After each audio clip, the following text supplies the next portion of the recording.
Who would you follow into hell? Well, for plenty of guys, that would be anyone with a pretty face. Welcome to the heart of the stories we tell.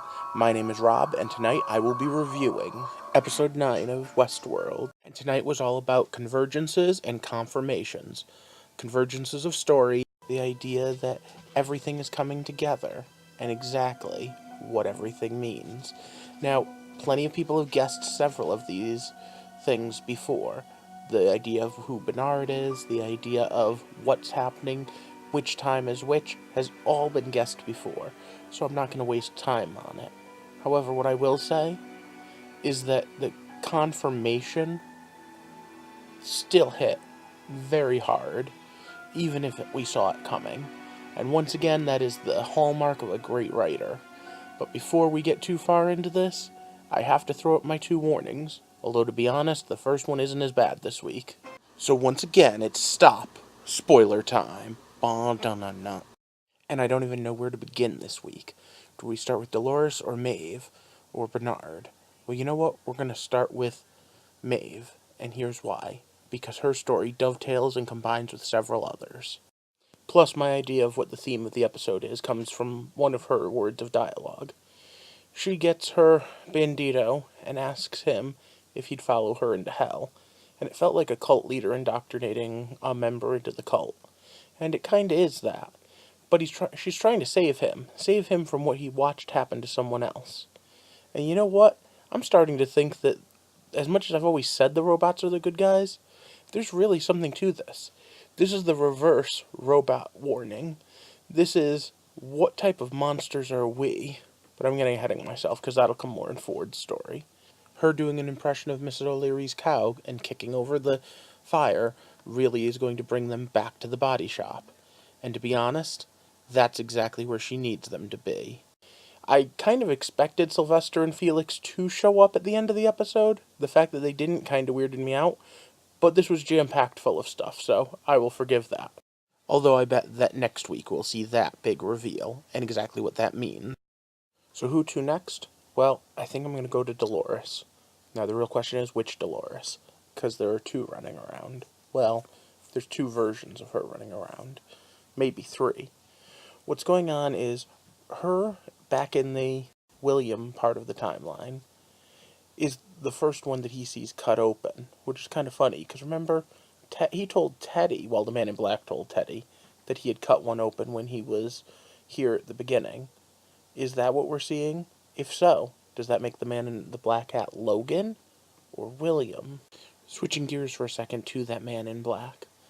He meets up with the corporate woman and talks to her about the fact that he's fine with voting out Ford. But let's, again, take a look at the scene.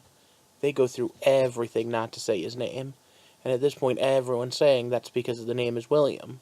Or, well, Billy. Whatever. But what if the name's Logan? Just saying, we have plenty of time for a crazy reveal. But okay, back to Dolores. She finds the town, she finds that she's the one that originally killed Arnold.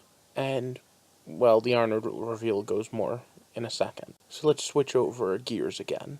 Instead of talking about the maze and Arnold, let's talk about Bernard. And the idea of anyone in the park could be a host. Because the hosts are that damn realistic. Because once again, we're given that whole line. They passed the Turing test, and then Arnold wanted more. I want you to think about that. Arnold wanted more than the impossible test. That's pretty amazing. And, okay, so Bernard is Arnold. Well, sort of. Some of the Bernards we've been seeing are actually flashbacks to Arnold, because there's a third person in this picture. A person we haven't seen, because we only saw this through Bernard's eyes. And we already learned last week that all of Bernard's backstory is just that. But we really talk about what the backstory means, and the fact that there are cornerstone moments. Things that Ford and Arnold put in, and the fact that tragic backstories are the ones that hold the greatest. Kind of interesting, because when you write characters with tragic backstories, they're the ones that grip the audience the best. So I'm wondering if there's a play on that here. If the fact that they're not better at being alive because they have a tragic backstory, but you're better at noticing it because you're more engrossed in their story. Now, Maeve told Bernard/Arnold that they'd been here before, so she remembered part of that. But she also told him, and this I want to hear your comments down in the comment section if you would, don't go searching for half a truth, because it's less satisfying than not knowing it all. And there's part of me that wonders if there's some extra level of commentary in there. Because let's be honest, he could have stopped at half the truth. But the whole truth really hurts. Because the two women he cared about, he killed. And he did it because this monster of a man, Ford, made him do it. And on top of that, I want you to really think about what Ford said about the fact that what the human race is, and the fact that the humans are the real monsters. They've hunted and killed anything that was even close to being able to compete. If the robots really thought like that, is there any reason why they would not want to uprise? And in the story itself, there's something that's going with this. Because I just want to touch on Teddy's part of the story for a second. See, I'm wondering if those robot uprising isn't what Teddy's new story is, and if that new story isn't actually the old story, if that's not Arnold's ones that have come before, ones that have already awakened and realized, and that Maeve's going to have to join them. And I find it kind of funny that the host that introduced William to the whole idea of this park, that I originally said was a scary concept of how to start a game, might also be the host that's introducing him to the idea that the game isn't for him, that this was a game that was never meant for him. Because if you notice, she had no problem tying him up to be hung.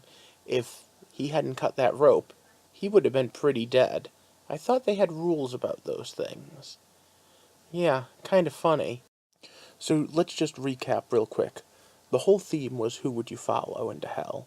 And again, we have the fact that some of the hosts are following Arnold into hell. We have the fact that the man in black is following Dolores into hell. We have the fact that Bernard is following the trail of breadcrumbs into hell.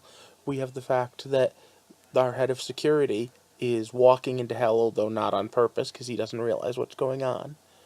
And we have the fact that Maeve thinks she's starting a cult of warriors to fight their way out. But I think there already is one. In fact, I think that they've been being hunted by it from the beginning. Overall, there's a lot going on with the story. We've talked about the idea of RPGs and how they interact. We've talked about the idea of a story that repeats itself like Groundhog's Day.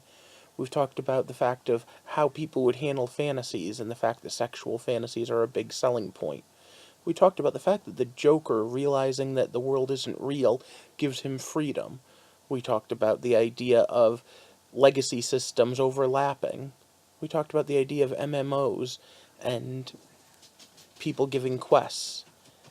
And we've spoken about Ren fairs and the idea of being part of the play itself.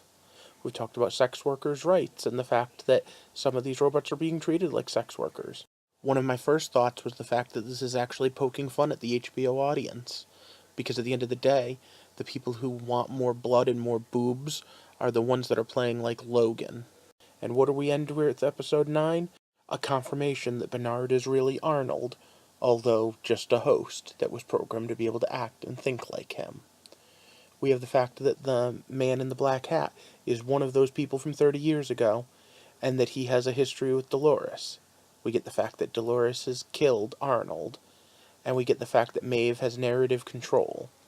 But we also have the fact that there's back doors into all of these things, and that Ford might be the devil himself, figuratively at least. It's been a crazy train ride, one that started literally on a train ride, and just kept going from there. However, it's far from over, because next week is the last episode of this season. But we already guaranteed a season 2. So this story is going to go some crazy places. And I'd like to explore them all with you. In fact, I'd like to invite you all back here next week, and every week thereafter. Because yes, next week I'm going to do an episode 10 review, and then either the week after or the one after that, depending on how things go, I'm going to put up a review of the whole season and talk about how everything comes together. But I also talk about all sorts of other storytelling things and review other shows. So for now, I'm going to ask you to like this video, subscribe to it, and share it with all of your friends. Let's build a community.